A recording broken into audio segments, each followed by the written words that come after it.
지난 시간에는 천사를 언제 창조했느냐? 그럴 때 창세 때에 창조했다. 창세기 1장 1절에 천사를 창조했다라고 이렇게 우리가 보는데, 성경에는 이 창세 때에 천사를 창조했다는 말이 아주 구체적으로는 나와 있지 않아요. 그런데 우리가 두 성경 구절을 제가 드렸어요. 이 창세 때에 천사를 창조했다고 우리가 짐작할 수 있는 두 성경 구절이, 하나가 욥기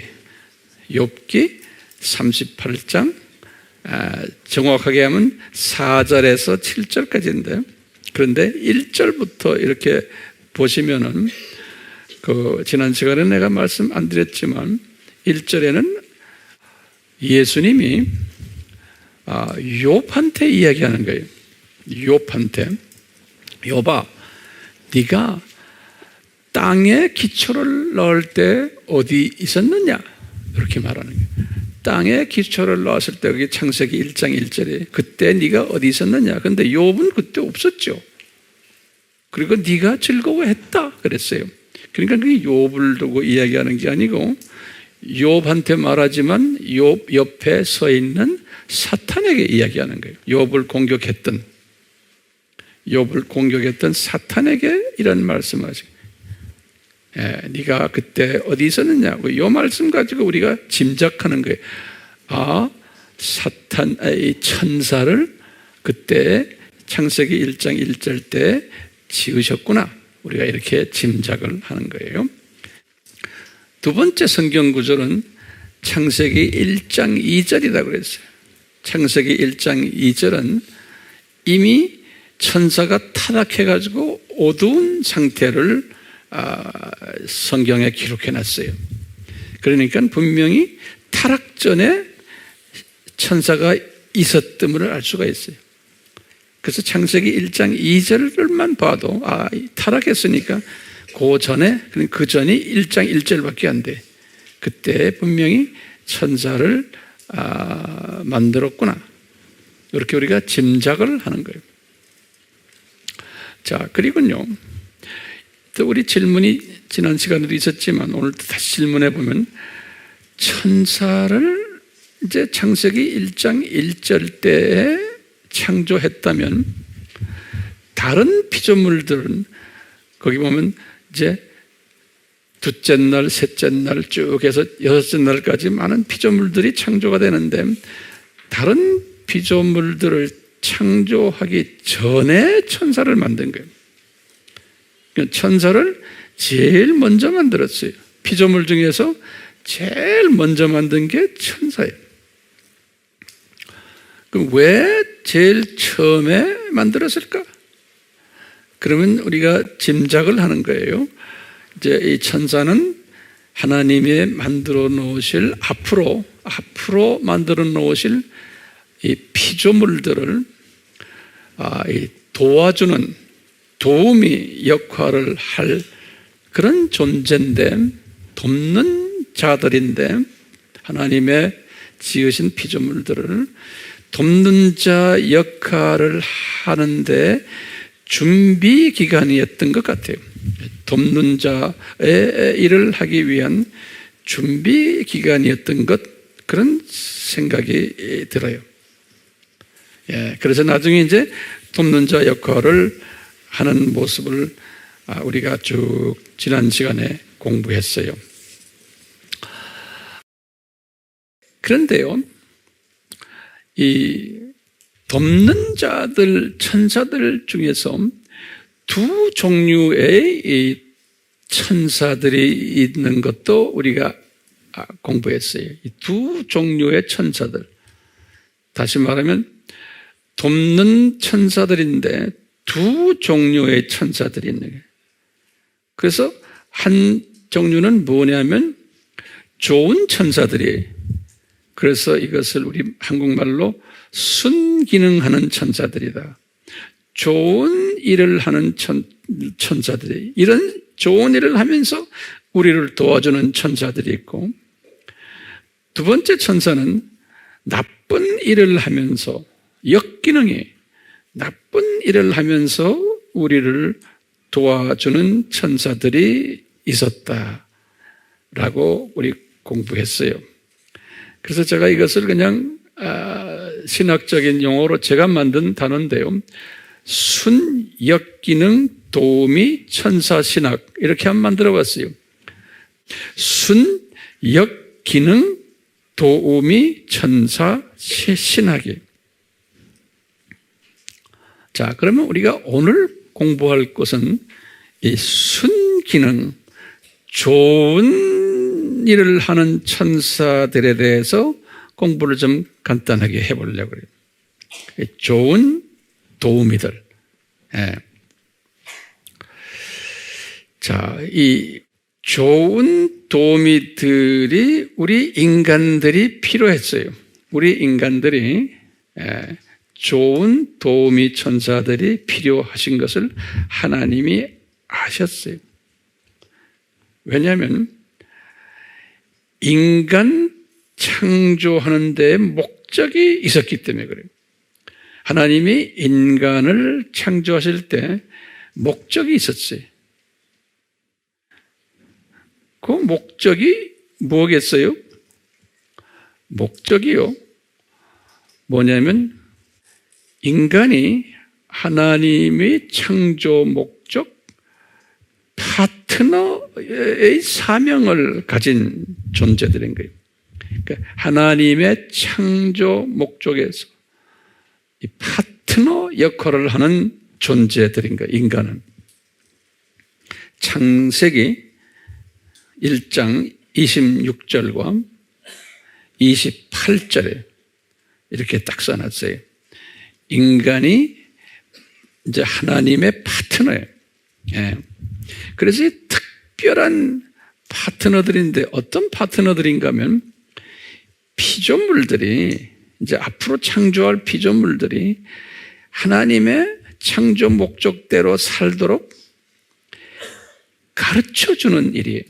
잘 가르쳐주고 또 가이드해주고 또는 관리하고 또는 다스리고 또는 지배하고 이런 일들을 하면서 하나님의 창조 목적 파트너의 역할을 잘 하도록 만든 것이 사람이에요. 그러니까 사람은 다른 어떤 피조물들과 다르게 만들었어요. 사람은. 그래서 어떻게 다르게 만들었냐? 첫째, 다른 피조물들에게는 만들 때 이런 말 없어요.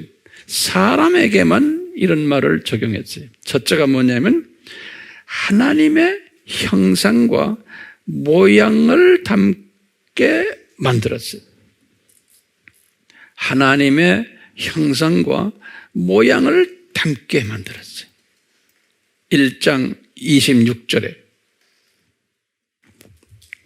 두 번째는요, 다른 피조물에게는 없지만 사람에게는 하나님의 성령을 부어줘서 사람이 생명이 되서 living soul이 생명이 되게끔 하셨어요. 2장 7절에 사람은 이렇게 다르게 만들었어요. 그 다음에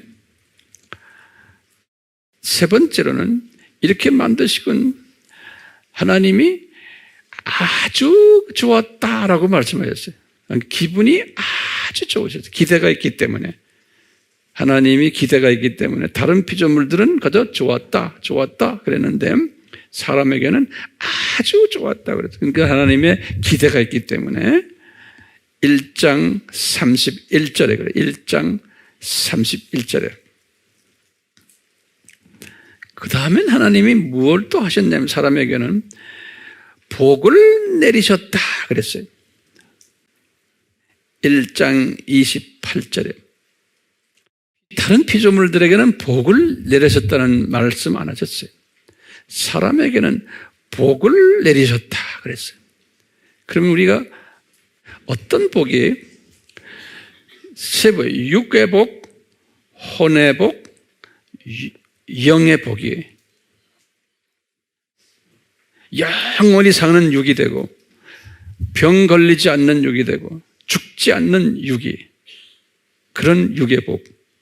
혼의 복은 하나님의 성품을 닮은 그러한 인격체의 복이고, 이 영의 복은 하나님의 아들이 되는, 하나님의 자녀가 되는 복, 이 복을 받게끔 하셨어요. 예. 이렇게 사람은 특별히 창조했는데, 그런데 그 다음에 중요한 말이, 이 전지하신 하나님이 사람 만들기 전에 이 전지하신 하나님이 이 사람을 만들어 놓은 후에 이 사람들이 하나님의 뜻대로 살지 못할 것을 아셨어요. 다시 말해요. 이 전지하신 하나님이 사람이 앞으로 창조될 때인데 하나님의 뜻대로 살지 못할 것을 미리 아셨어요. 자기의 사명을 다하지 못할 것을, 그러니까 창조 목적 파트너 역할을 잘 하지 못할 것을 미리 아셨어요. 왜냐하면 피조물의 특성 때문에 그래요. 피조물의 특성 때문에. 이 피조물의 특성은 뭐냐? 피조물은 한계가 있는 존재들이에요. 연약한 존재들. 피조물들은 어떻게 연약하냐? 모든 것들을, 이 소중한 육, 혼, 영의 선물을 무료로 대가 없이 받으면은 거기에 대한 고마움을 모르는 것이 피조물의 특성이에요. 자기가 왜 하나님의 형상으로 지음받은지를 모르는 거예요. 이 무료로 받아놓으면 자기가 왜 성령을 받았는지 모르는 거예요. 하나님이 왜 기뻐하시는지도 모르는 거예요. 하나님이 왜 복을 내렸는지도 모르는 거예요. 모르는 것뿐이 아니고 이 선물을 주신 분이 누군지도 모르는 거예요. 이게 인간의 속성이에요. 주신 분의 뜻이 뭔지도 모르는 거예요. 그게 피조물인 인간이 모든 것을 다 무료로 받으면은 그 가치를 모르는 거예요. 무료로 받으면은. 그렇기 때문에 어쩔 수가 없는 게, 하나님의 입장에서는 하나님하고 똑같은 존재로 만들어 놓으면 안 되잖아요, 피조물을. 하나님이라면은 이 문제가 아니에요. 그런데 하나님보다도 한 단계 낮은 피조물이기 때문에 피조물은 이런 문제를 가지고 만들어지는 거예요. 피조물은 이런 문제를 가지고 뭐든지 쉽게 가지면은 그 준분이 뜻과 준분이 누구란 것을 모르는 거예요. 또는 가볍게 생각하게 돼 있는 거예요. 예. 그래서 하나님이 이걸 다 아시고 이제 장차 만들어질 하나님의 자녀들을 훈련시키기로 결정하신 거예요. 훈련시키기로. 어떻게 훈련시키느냐? 창조 목적 학교에다가 집어넣어가지고 그 학교를 개설을 할 거예요, 이제. 자, 이 창조 목적 학교에 여러 선생님들이 계세요. 그 안에 선생님들이 계신데 그 학교에 두 가지, 이제 나쁜 선생도 계시고 좋은 선생도 계세요. 그 좋은 선생 중 한 일부가 좋은 천사들이, 좋은 천사들이. 그래서 오늘은 나쁜 천사들도 선생님인데 나쁜 천사 이야기는 안 하고 오늘은 좋은 천사들 이야기를 조금 좀 나눠보겠어요. 성서에 어떻게 이야기했는가. 그러면요, 이 천사들의 특징들이 많은데 그 중에 특별한 특징이라고 한번 적어보세요. 제목이 천사들의 특징이 있어요. 예. 첫 번째가 뭐냐면 천사들은 큰 힘과 능력을 소유한 자들이에요. 큰 힘과 능력을 소유한 자들이에요. 베드로가 그렇게 말했어요. 베드로 후서 2장 11절에 베드로 후서 2장 11절에 나중에 성경에 집에 가서 열어보세요. 베드로 후서 몇 절이에요? 2장 11절에 베드로가 그렇게 말했어요. 두 번째는 이 좋은 천사들이 땅과 바다를 해치는 권세까지도 받은 자들. 땅과 바다를, 그러니까 이 세상을 해치는, 이 세상에 공격을 하는 예수님의 지시에 의해서 이런 능력을 받은 자들이 요한계시록 7장 2절에 Revelation 7:2 이 천사들이 이런 파워를 가지고 해요. 세 번째는 이 천사들은 숫자가 엄청나게 많아요. 천천히요, 만만히요, 이렇게 이제 엄청나게 많은데, 계시록 5장 11절에 그랬어요. 예. 자, 이런 천사들인데, 이 좋은 천사들 내가 지금 이야기합니다.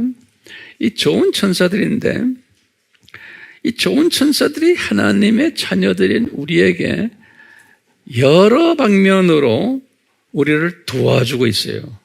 여러 방면으로 우리를 도와주는데 그 중에 첫 번째는 우리 하나님의 자녀 개인들에게 도우미 역할을 하는 것을 우리가 성서에서 한번 보자고요. 이것이 굉장히 우리에게는 중요한 거예요. 내 개인에게 이 좋은 천사들이 우리를 어떻게 도와주는가? 예. 그런데 성서에서 보면요, 모든 하나님의 자녀들을 도와주지 않아요. 성서에서 보면요, 이 좋은 천사가 항상 특별한 하나님의 자녀들만 도와줘요. 예. 근데 도와주는데 이 특별한 하나님의 자녀들에게 그냥 필요할 때 잠깐 도와주는 게 아니고 항상 1년 12달 365일 우리 옆을 따라다녀요. 우리와 같이 다녀요. 같이. 그것을 우리가 보호천사라 그러는 거예요. 또는 수호천사라, Guardian Angels 그래요. 이 천사가 항상 옆에 따라다녀요. 뭐 많이도 따라다닐 필요 없어요. 한 분만 따라다녀도 되는 거예요. 그래서 요 성경에서 보면요, 특히 다윗이 이 보호천사들의 보호를 많이 받았어요. 항상 다윗은 이 보호천사들이 따라다녔어요. 그 다윗은 이 구약에 나오는 가장 최고의 하나님을 사랑했던 사람 아니에요. 제일 하나님을 사랑했던 사람. 그러니까 이분에게는 천사가 항상 따라다녔어요. 그래서 성경 구절을 우선 드릴게요. 시편 34편, 거기 전체가 그래요. 또 시편 35편, 또 시편 91편에 보면 그래요. 그래서 예수님이 다윗에게 이런 말씀을 했어요. 시편 34편 7절에. 이 시편 34편 7절에는 뭐라고 그러냐면요, 이 여호와라는 건 예수님이에요.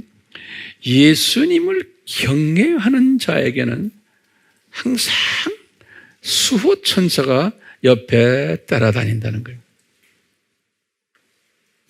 그러니까 예수님을 경외한다는 것은 이분의 정체성을 내가 항상 묵상하고, 이분이 창조주이시고 이분이 삼위 하나님의 한 분이시고 이분이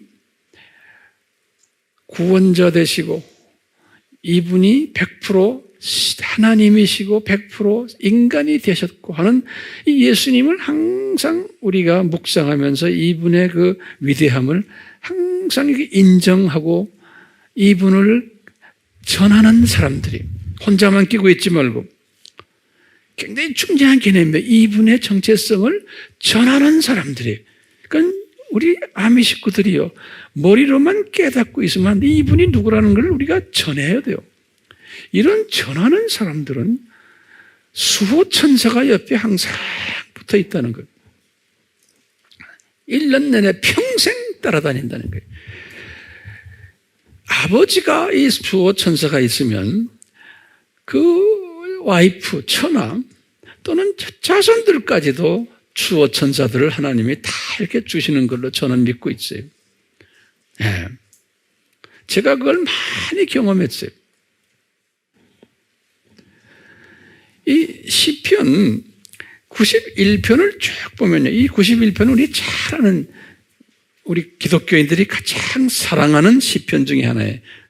여기 보면 어떤 사람에게 이런 복들을 내리시는가, 이 수호 천사의 복인데요. 그럼 보면 1절에 보면 딱 거기 써 있어요. 지존자의 은밀한 곳에 거하는 자는 전능하신 자의 그늘 아래 거한다는 거예요. 전능하신 자는 예수님이에요. 그런데 지존자는 가장 높으신 분이에요. 다시 말하면 성부 하나님이 가장 높으신 분은 아니지만 그분이 대표적인 삼위 하나님 중에 대표되는 분. 다시 말하면요, 우리가 이렇게 기도를 할 때, 요한은 이런 기도했어요. 기도할 때 보좌의 기도를 하는 거예요. 하나님 아버지, 그러면요, 예수님이 주기도문에서도 그렇게 가르쳐 주셨잖아요. 하나님 아버지라고 기도하라고. 그러면 그냥 막연히 하나님 아버지가 아니고 내 영이 하나님 아버지가 계신 보좌로 다 올라가는 거예요. 자꾸 이 연습을 하는 거예요. 하나님 아버지, 그러면 딱 보좌를 내가 쫙 보는 거예요. 그 보좌가 어떻게 생겼나? 성서에 계시록 4장, 요한계시록 5장에 요한이 본 것을 쫙 거기다 그림처럼 보여줬어요. 요한계시록 4장, 요한계시록 5장에. 그러니까 우리가 그걸 딱 보면서, 그걸 자꾸 보면서 내가 visualize, 이게 내가 그림을 그리는 거예요. 하늘에 계신 우리 아버지. 그러면 거기에 삼위 하나님의 영광이 있고, 거기 옆에 예수님이 어린 양으로 계시고, 요한이 본 것을 보니까 24장로들이 거기 있고, 천군 천사들이 쫙 있고, 스랍 천사가 있고, 천군 천사들이 저 멀리 쫙 있고, 거기서 막 하나님을 찬양하는 찬양 소리가 들려오고, 이게 보좌의 모습이거든요. 그러니까 우리가 하나님 아버지 하면은 항상 그 장면을 쫙 영화 보듯이 보는 거예요. 자꾸 연습하는 거예요, 연습. 네? 연습을 자꾸 하다 보면은 지존자의 은밀한 곳에 내가 거하는 거예요. 네. 지존자의 은밀한 곳에 거하면은 어떤 혜택이 오느나 전능하신 자의 그늘 속에 있더니, 전능하신 자는 예수님의 그늘 속에 쫙 있게 되는데, 그러면 예수님이 천사들, 나에게 보내신 보호 천사들, 거기 이제 91장 11절에 보면 보호 천사들이 주신 보호 천사들, 이렇게 보좌 기도를 쫙 하는 사람에게는 예수님이 보호 천사들을 쫙 보내주신, 항상. 그래가지고 이 보호 천사들이 예수님의 지시에 의해서 우리가 2절에 보면 나의 피난처가 되시고, 내가 어려움이 있을 때마다 주변에 항상 요새가 되시고, 사냥꾼들이 올무를 쳐놔도 끄떡없고, 나에게 어떤 공격이 와도, 사냥꾼들이 나를 공격하려고 해도 다 보호천사들이 보호하시고, 극한 연병에 심한 병에도 아멘이 여러 가지 심한 병에 들지 않도록 보호천사들이 보호하시고, 거기 보면은 그랬어요. 내 눈앞에서 누가 나를 공격을 해도 이 보호천사들이 내 눈에서 나를 공격한 사람이 넘어지는 모습을 보게 한다는 거예요. 그리고는 내가 위에서 떨어지려고 할 때 부딪히지 않게 보호천사들이 나를 탁 잡아주시고, 사자들이 덤벼들어도, 독사들이 덤벼들어도 내가 그 독사와 사자를 발로 밟는다는 거예요. 내가 그런 파워를 보호천사들이 주신다는 거예요. 그래서 나를 높이고, 그 다음에는 나의 기도를 응답해 주시고 그랬어요. 15절에 보면요. 그러니까 이런 사람들은 기도만 하면, 한마디만 해도, 기도는 말로만 하는 게 기도 아니거든요. 기도는 성서에 보면은 바울이 그래서 생각하는 것도 기도예요. 입으로만 말하는 것은 이건 가장 기본적인 기도예요. 아주 기초적인 기도고, 하나님의 사람들은 생각하는 거, 묵상하는 게 내가 어떤 소원을 가지고 있어요. 이것도 다 바울은 그런 식으로 기도했어요. 생각하는, 내가 로마 제국을 보고 막 해야 되겠구나. 로마 제국을 보고 막 해야겠어. 그저 소리 지르지 않으셨어요, 바울이. 그런 생각을 항상 하고 계세요. 그 비전이라고 그러죠. 예? 그러니까 그런 소원을 가지고 있었어요. 그게 엄청난 기도예요. 예. 이런 사람은 생각만 해도 그 생각을 탁탁 응답해 주시는 거예요. 그런 소원만 가져도 탁탁 응답해 주시는 거예요, 예수님께서. 예. 이렇게 하시고는 거기 마지막 절에 그랬어요. 이런 하나님의 사람은 장수한다 그랬어요. 오래 산다는 게. 저는 이 말씀을 항상 묵상하면서, 예수님, 제가 주님의 일을 나이 들면서 더 많이 해야 된다면은 저에게 보호천사를 주셔야 되고, 지독한 병에 들지 말게 하셔야 되고, 장수케 하셔야 되고, 그렇죠? 그 다음에 뭐예요? 나이 먹을수록 더 젊게 보이게 해주세요. 이게 말로는 안 해요. 소원으로 항상 하는 거예요. 말로 안 해야 돼요. 그 생각만 쫙 하고 있는 거예요. 그런데 전 그 응답을 해주세요, 주님이. 저는 예수님의 일에만 집중 24시간 하다 보니까 저를 4, 5년 전에 만났던 사람이 오래간만에 보고, 목사님, 그때보다 더 젊어지셨네요. 그런 거예요. 그 말 딱 들으면은 내가 속으로 할렐루야. 아, 주님이 이 시편의 말씀에 응답하시는구나. 그렇죠? 예. 그러니까 성령님께서 보호천사와 함께 저를 도와주시는 거예요. 너 엑서사이즈 좀 해라. 내 마음에 또 아령도 좀 해라. 근력 운동 이런 건 내가 해야 되잖아요. 그렇죠? 예? 뜀뛰기도 좀 해라. 음식도 잘 골라 먹어라. 이거 먹으면, 어떤 음식 먹으면, 안 되는 음식 먹으면 내 속에 성령님이 기뻐하지 않으시는 거예요. 예? 그러니까 음식도 가려 먹게 되고, 또 필요할 때마다 우리 교인들 중에 어떤 사람도, 목사님 이거 좀 들어보세요. 딱 뭐 던지고 하는데 보면 내 마음에 딱 필요한 걸 딱 던져주고 가. 난 천사들을 보내서 제가 못다한 생각을 이렇게 해주시는구나. 항상 저는 예수님 생각하면서 예수님이 하시는구나, 예수님이 하시는구나, 이분을 인정하는 거예요. 그러면 예수님이 기분 좋겠어요? 안 좋겠어요?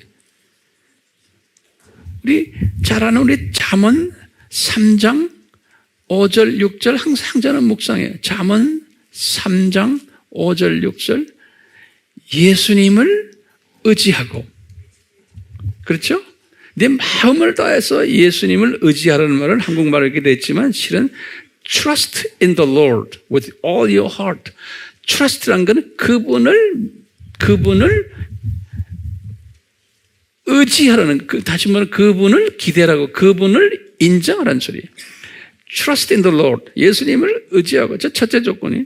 두 번째는 뭐냐면 네 명철을 의지하지 말라는 거예요. 네 생각으로, 네 이성. Do not lean on, depend on your own understanding. 영어로는 그렇게 돼. Your own understanding. 네 이성, 네 생각으로 너 교육 많이 받았다고, 예? 조금 좀 안다고, 뭐 세상 상식 좀 있다고, 똑똑하다고, 그거 하지 말라는 거예요. 우리 교회 교인들 하지 마세요. 이제 안 하잖아요. 모든 것은 다 내 머리를 굴리지 말라는 거예요. 전 그러니까요. 저도 교육 많이 받은 사람 아니에요. 에? 교육 많이 받은 사람이 지 머리 안 굴리려면 그것도 보통 힘든 게 아니에요. 그런데 성령님이 그렇게 이끄세요. 에. 그러니까 이거 기가 막힌 거예요. 천연 이 머리를 안 굴리도록 그냥 다 막아버렸어요. 단순하게만 생각하게. 그 다음에 조건이 뭐예요? 범사에 그를 인정하라. 영어로는 그랬어요. Acknowledge him at any circumstances. 어떤 상황에 있든지 좋은 때나 나쁜 때나 acknowledge him. 아하, 예수님이 나를 위해서 이렇게 하시는구나. 내가 어려움을 당하거나 조금 좀 불리한 일이 있을 때도 그걸 가지고 나를 훈련시키려고 이런 걸 주시는구나. 그래서 이분을 내가 인정해 버리는 거예요. 그리고 감사하겠습니다. 주님, 이런 어려움 주신 것도 감사하네. 그러면은 그분의 약속이 뭐예요? I will make your path straight. 너의 길을 똑바로 해주시겠다. 이런 말씀 우리 아시죠? 예? 예. 그냥 내가 생각하는 대로 착착착착 일을 진행시켜 주시는 거예요. 예. 그 조건이 뭐냐? 이 예수님에 대해서 이제 초점을 맞추고 모든 걸 다 예수님이 하시는구나. 예수님이 하시는구나. 이렇게만 생각하고 이분에게 내가 초점을 맞추는 거예요. 이게 쉽지 않죠? 근데 어떻게 하면 쉬울 것 같아요? 보호천사를 옆에 끼고 있으면 이것이 내 노력이 아니고 보호천사가 착착착착 힘을 주시고 가르쳐 주시고 도와주시는 거예요. 그럼 어떤 사람이 보호천사를 가져요? 시편 34편 7절 봤죠? 여호와를, 다시 말하면 예수님을 경외하는 자, fear of the Lord, 경외하는 자. 그 다음에 보좌 기도를 하는 자예요. 보좌 기도를.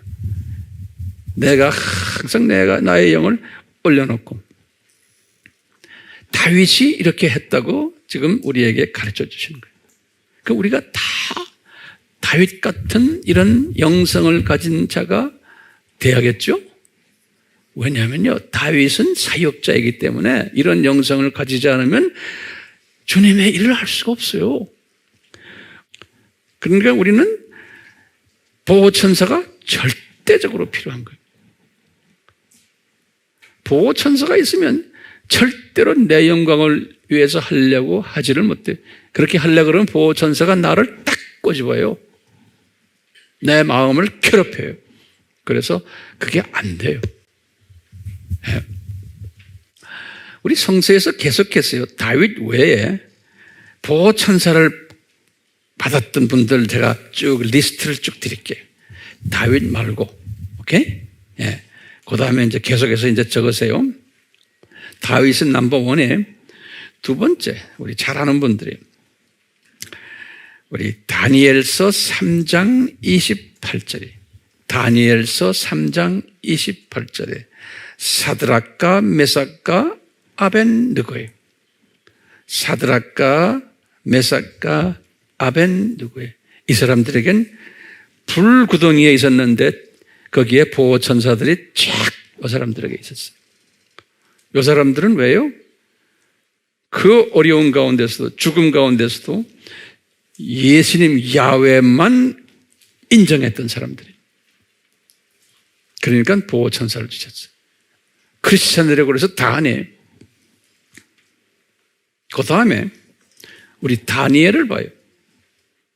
다니엘서 6장 22절에 사자 굴에 들어갔는데 사자의 입을 다니엘이 막은 게 아니에요.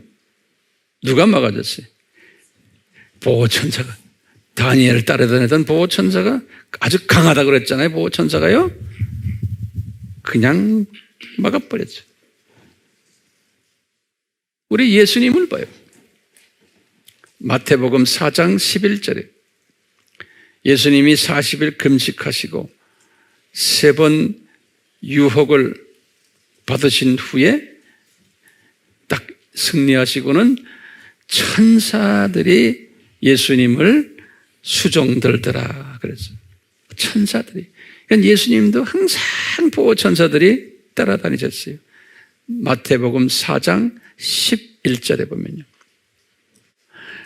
그 다음에 예수님이 겟세마네 동산에서 기도하실 때도 그 괴로운 그 기도를 아버지하고 하실 때 보니까 천사가 옆에 있었던 거예요.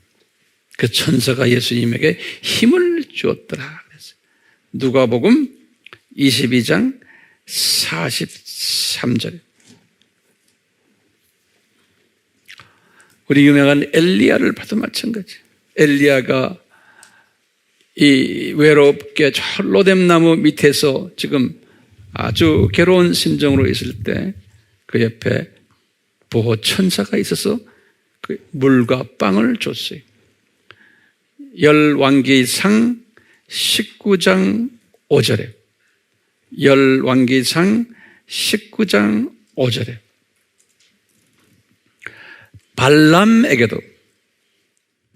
발람에게도 민수기 22장 23절에 또 예수님의 그 육신의 아버지라고 그럴까 요셉에게도 요셉도 예수님 아기를 딱 낳은 후에 헤롯이 예수님을 죽이려고 하니까 아기 예수를 죽이려고 하니까 그 옆에 누가 있었어요? 보호 천사가 있었어요. 그 천사가 한마디 하는 너 애굽으로 내려가라. 마태복음 2장 13절. 그러니까 항상 하나님이 쓰시는 분들은 옆에 보호 천사가 있어요. 그리고는 이제 애굽에서 있다가 헤롯이 죽은 후에 죽었다. 다시 귀가해라. 그때도 천사가 말해줬어요. 마태복음 2장 19절에 베드로가 감옥에 들어갔을 때도 혼자가 아니었어요. 감옥 집어넣는 것도 다 주님의 뜻이고 보호천사가 거기 다 따라가서 같이 감옥에 있죠. 그러다가 때가 되니까 감옥 문을 열어버렸죠. 보호천사가. 사도행전 5장 19절에 또 베드로가 또 감옥에 한번 들어간 때죠. 사도행전 12장 7절에 또 바울이 유라굴라 광풍을 맞았어요. 광풍을 맞아서 거의 배가 파산될 지경이었는데 딱 보니까 옆에 보호천사가 있는 거예요. 사도행전 27장 23절에 이렇게 딱 보면요. 아하, 이 보호천사는 구약에서도 신약에서도 특별한 분들에게만 주시는구나 우리 알 수가 있어요. 특별한 분들은 사명자들이 주님의 일을 하는 사람들. 이 사명자들에게는 하나님이 자기의 뜻을 이루시기 위해서 꼭 주님이 이 보호천사들을 보내는데 조건이 있는 거예요. 이 사명자들은 예수님만 항상 생각해야 되고 예수님의 뜻만을 이루려고 성령님의 지시를 받을 때 그러니까 다시 말하면 예수님을 사랑하는 사람들 이렇게 개인적으로도 보호천사들을 주시지만 성서에 보면은 공동체 또는 국가적으로도 이 도우미 천사를 주세요. 개인만이 아니고 공동체예요.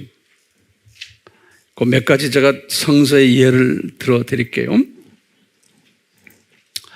이제 다윗이 이야기, 역대상 21장 14절에 여기는 무슨 이야기냐면 다윗이 이제 거의 이제 사역이 끝나고 이제 주님한테 가기 전인데 이스라엘 나라를 다 이제 자기 통치하에 두고는 좀 교만했어요. 다윗이 교만해가지고 다윗이 자기 밑에 사람들에게 인구 조사를 한번 해봐라. 우리 군대가 얼마나 있고 내가 얼마나 유명한 이제 왕이 됐는지를 생각하면서 자기 좀 마음속에 이제 그런 그 교만한 마음을 가지고 인구 조사를 하게 한 거예요. 그러니까 예수님이 그 마음을 꿰뚫어 보고는 예수님이 싫어하셨어요. 예, 예수님이 싫어하셨어요. 예. 그러니까 예수님이 이분 보고 하시는 말씀이 너 왜 내가 원치 않는 인구조사를 네가 하게 하느냐. 우리 마찬가지 우리 교회 목사들도 우리 교회 교인이 뭐 몇천 명 몇만 명인데 이게 괜히 까불고 이렇게만 하는 사람이 똑같아요. 괜히 그만 뜨는 거예요. 예. 내가 뭐 어쩌고 나도 마찬가지예요. 우리 아미 사역이 어쩌고 나도 가끔가다 그 교만 떨잖아요. 똑같아요. 예. 이게 다 우리 속에 다 깔려 있거든요. 근데 주님이 봐주니까 그러지 다윗은 주님이 사랑하시기 때문에 그런 교만을 떠니까 천사를 보내가지고요. 한 명의 천사가 가가지고 전염병 걸리게 했어요. 이스라엘 사람들. 그래가지고요. 7만 명을 죽였어요. 7만 명. 지도자 한 사람의 교만 뜨는 것 때문에 7만 명을 죽였어요. 근데 이런 일들을 보면 뒤에 깔린 목적이 있었어요. 좀 해서 뭐 아시지만 이 다윗이 쫙 꼬리를 내린 거예요. 아주 겸손했던 거예요. 이것 때문에. 예? 그러면서 이 다윗을 하나님이 어디를 끌고 갔냐면 바로 옆에 아라우나의 타작마당으로 데려가는 거예요. 그걸 오르난의 타작마당이라 그렇게 돼요. 그 땅이 뭐냐면 이삭을 바쳤던 모리아산이에요.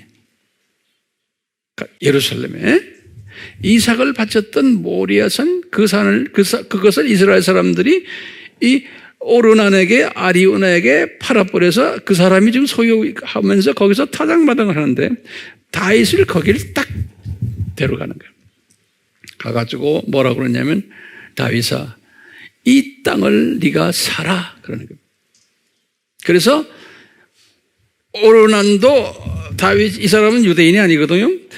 오르난도 거기에서 다윗이 이걸 사야 되겠다 할 때 이 사람이 순종한 이유는 7만 명이 죽었는데 오르난이 볼 때 이 다윗에게 잘못 보였다가 나도 죽게 생겼다라는 겁을 먹었던 것 같아요. 그래서 이 사람이 나 돈 안 받고 이거 가져가세요. 주겠습니다. 그랬던 거예요. 그 비싼 땅을. 그러니까 다윗이 나 돈 줄게. 그래서 돈 일부를 주고는 그 땅을 다윗이 탁 가진 거예요. 그러니까 그 땅이 얼마나 중요한 땅이에요? 그 땅이 거기다가 다윗의 아들이 솔로몬 성전을 지은 거예요. 그것이 오늘날 지금 유대 성전이에요. 그러니까요, 이 다윗의 그 부족한 부분들을 딱 보고는 그걸 가지고 화를 내실 때는 천사 하나를 딱 사용해요. 한 천사가 7만 명 전염병 들리게 하고 이런 사실들을 우리가 볼 수가 있어요. 두 번째 예는요, 히스기야 왕이에요. 구약에 히스기야 왕. 히스기야 왕은 구약에서 가장 훌륭한 왕 중에 한 분이야. 굉장히 훌륭한 왕이에요. 예수님 사랑하시고 참 순종하시고 한 왕인데 이 왕 때 아수르 군대가 쳐들어왔어요. 그래서 완전히 이스라엘이 지금 망하게 생겨먹었어요. 그럴 때 항상 그렇게 하나님이 하시거든요. 그래갖고 이 히스기야한테 내가 너 도와줄게. 그런데 천사 한 명을 딱 보내가지고 열왕기하 19장 36절에 열왕기하 19장 36절에 또는 역대하 32장 21절이에요. 또는 이사야 37장 36절에 같은 이야기. 천사 한 명이 아수르 군대, 그 장군 이름이 산헤립이라고 그러거든요. 산헤립이라고 그러거든요. 이 아수르 군대 장관과 이 군대 얼마를 죽인지 알았어요? 천사 하나가? 18만 5천 명을 죽였어요. 18만 5천 명. 천사 하나가. 그러니까요, 인간의 역사에 전쟁이 막 일어나고 하지만 그 전쟁을 특히 하나님의 백성들을 공격하는 전쟁에는 뒤에 누가 있어요? 예수님이 계신데 항상 천사들을 다 끼고 계신 거예요. 그래서 이제 이런 모든 모습을 보면요, 우리 알다시피요, 우리 지금 남북 문제도요, 지금 우리 북한에 핵 어쩌고 저쩌고 미사일 이러고, 중국이 지금 핵이 어떻고 미사일, 소련도 핵 미사일, 이게 강국들이 지금 쭉 우리 주변에 있잖아요. 우리는 조그만 민족이거든요. 근데 이 조그만 민족을 지금 왜 주님이 사랑하시냐면, 우리는 이 세상에서 가장 선교를 제일 많이 하는 민족이 우리 민족이, 우리가 주님의 일만 열심히 하면은 세계 복음화에, 그러면 우리를 누가 보호해요? 천사 하나가 딱 보호하는 거예요. 우리 민족을. 천사 하나면 돼요. 여러분들 놀라운 사실 좀 거기다 적으세요. 출애굽 사건이에요. 출애굽 사건 때 200만 명이 극강한 애굽 군대와 거기에서 벗어나가지고 홍해를 가르고 거기서 나오는 사건 있잖아요. 이게 누가 한지 아세요? 우리가 그렇다면 하나님이 하셨어 이렇게 생각하죠? 모세가 뭐라고 그러는지 아세요? 모세가 성경 구절 드릴게 적으세요. 민수기 20장 16절이, 민수기 20장 16절에 모세가 한 말이 있어요. 모세가 뭐라 그런지 아세요? 이 출애굽 사건은 자기가 한 게 아니고 천사 하나가 했다는 거예요. 한번 성서 열어보세요. 여러분들 계속 조금 더 봐요. 이제 앞으로 우리가 이제 7년 환란이 이제 올 거예요. 그래서 세계 3차 전쟁이 7년 환란이 올 터인데, 7년 환란 때 하나님이 전 3년 반 동안에 누구를 사용하시냐면 천사들을 사용하세요. 그래서요, 7 나팔을 부는데 7 천사들이 나팔을 부는 거예요. 천사가 나팔을 딱 불면 그 다음부터 전쟁들이 막 일어나는 거예요. 요한계시록 8장 2절에 전 3년 반 때 천사를 사용하세요. 그리고 후 3년 반 때도 요한계시록 15장 6절에 후 3년 반 때도 7 대접을 부는 7 천사들을 사용하세요. 후 3년 반 때도. 근데 앞으로 일어나는 3차 전쟁도 누가 이것을 진행하냐면은 예수님의 장중에서 천사들이 이것을 움직이는 거예요. 예수님의 장중에서 이 천사들이. 예. 이런 걸 우리가 딱 보면서요, 아하, 우리가 이런 순기능을 하는 천사가 절대적으로 필요하다는 것을 우리가 깨닫게 돼요. 그리고 이미 이런 천사들을 우리에게 보여주셨고 보내주셨고, 우리 AMI 가족들은 집에 가도 이 천사들이 딱 진을 치고 있어야 되고 있어요. 저는 여러분들의 목회자가 이런 천사들을 받았으면은 우리 동역자들도 다 받게끔 돼 있어요. 네. 우리 민족, 여러분들 걱정하지 마세요. 우리는 주님의 크신 은혜로 이 조그마한 민족이 세계에 복음을 전하는 핵심 민족으로 지금 사용받고 있어요. 우리 민족이. 그러니까 우리 한반도를 천사, 최소한 한 분의 천사가 딱 지키지 않겠어요? 지키고 있는 거예요. 거기다 좀 적으세요. 제가 보니까 선교 대국이 되기 위한 10가지 조건들이 있어요. 선교 대국이 되기 위한 10가지 요건들이 있어요. 10가지. 그거 한번 적어보세요.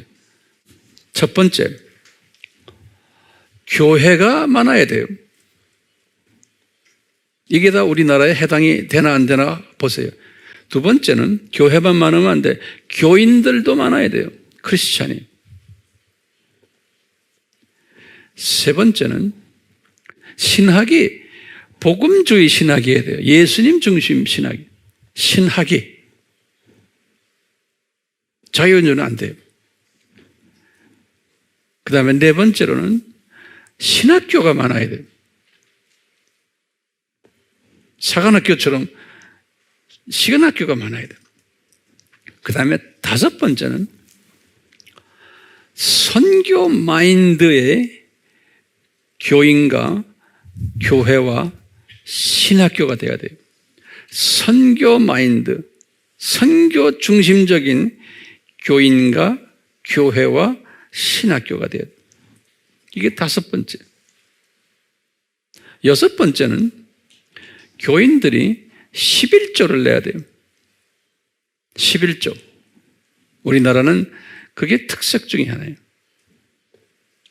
일곱 번째는 11조 외에 선교 헌금을 또 내야 돼요. 우리나라는 이런 나라예요. 선교 헌금도 많이 내요. 여덟 번째로 기도를 또 많이 해야 돼요. 우리나라가 여기에 해당이 돼요. 아홉 번째로 이제는 이 나라가 경제적으로 부자 나라가 돼야 돼요. 이 나라가 가난한 나라는 안 돼요. 열 번째로 이 나라가 정부나 타 종교에 의해서 핍박받으면 안 돼요. 우리나라가 이 10가지 다 가지고 있죠. 우리나라가 이 10가지 다 가지고 있어요. 미국이나 영국이 세계의 선교 대국이 되었던 것은 이 10가지를 다 가지고 있었기 때문에 그래요. 중국이 안 돼요. 일본도 안 돼요. 필리핀, 인도네시아 이런 나라들도 여기에 다 해당이 안 돼요. 크리스찬들은 많지만. 자, 이거 이제 마지막 한마디만 하고 제가 끝낼게요. 봐요. 성서에 보면은 소돔을 멸망할 때 천사 몇이 그걸 멸망시켰어요? 두 천사가 멸망시켰어요. 그렇죠? 두 천사가. 그런데 그 소돔을 멸망시킬 때 소돔이 무슨 죄들이 있었어요? 특히 우상 섬기는 죄. 거기다 뭐가 있냐면 동성애가 강했던, 오늘날 전 세계가 지금 이 동성애가 굉장히 지금 유행해요. 예. 그러니까 다 예수님의 입장에서 보면 천사 한 분 보내가지고 다 죽일 놈들이 돼. 예수님의 입장에서는. 예? 우리나라도 마찬가지예요. 예수님 입장에서는. 근데 아브라함하고 이제 대화하시면서 아브라함이 자기 조카가 그곳에 그 소돔에 있으니까 좀 살려주십시오 할 때 대화하는 과정 속에서 예수님이 뭐라고 그랬죠? 의인이 10명만 있으면 내가 소돔을 멸망하지 않겠다 그랬어요. 의인 10명만. 그 의인이 누굽니까? 보호천사들을 항상 대동하고 있는 최소한 이런 사람들로서 우리가 내 민족만이 아니고 타민족에게 예수 그리스도를 전하는 사람들, 이런 사람들이 예수님의 입장에서는 의인들인 거예요. 우리나라에는 그런 의인들이 상당히 많아요. 이 남쪽에. 그리고 요새는 이 북쪽 출신들 중에서 이런 의인들이 많이 나타나고 있어요. 숨겨져서 핍박 가운데. 예. 이 조그마한 나라에 의인들이 숨겨져 있는 거예요. 그러니까요, 천사 한 분이 우리나라를 딱 쥐고 있는 거예요. 지금 우리나라도 남북 이야기하면서 대통령 오고 가고 서로 하고 뭐 군사 어쩌고 저쩌고 정치, 경제, 문화 이런 것을 머리가 좋아서 그 정치하는 사람들이 하는 걸로 생각하고 경제하는 사람들이 하는 걸로 생각하지만 그건 속임수요. 지금 이 복잡한 가운데서도 주님이 이 민족을 천사 한 분을 딱 보내가지고 지금 딱 지키고 계신 거예요. 예?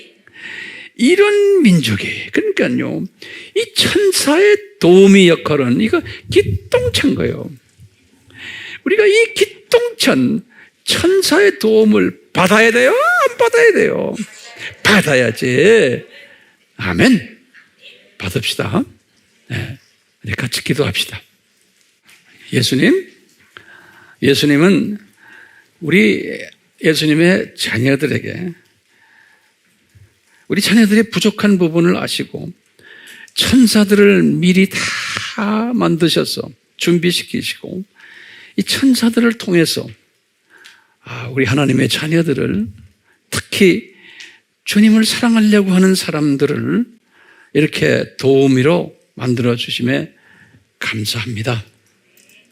예수님, 저희들에게 이 도우미를 계속 붙여주시고 특별히 우리 여기 있는 우리 한국과 러시아를 도우미를 붙여주셔서 계속 보호하시고 주님의 재림 전에 요긴하게 사용받는 두 나라가 되도록 은혜 베풀어 주시옵소서. 예수님의 이름으로 기도드리옵나이다.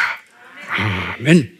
지금 이 시간은 예수 그리스도의 무한하신 은혜와 하나님 아버지의 극진하신 사랑하심과 성령님의 끊임없이 가르쳐 주심과 깨닫게 하심과 순종케 하심과 행복해 하심이 우리에게 항상 있기를 축원하옵나이다.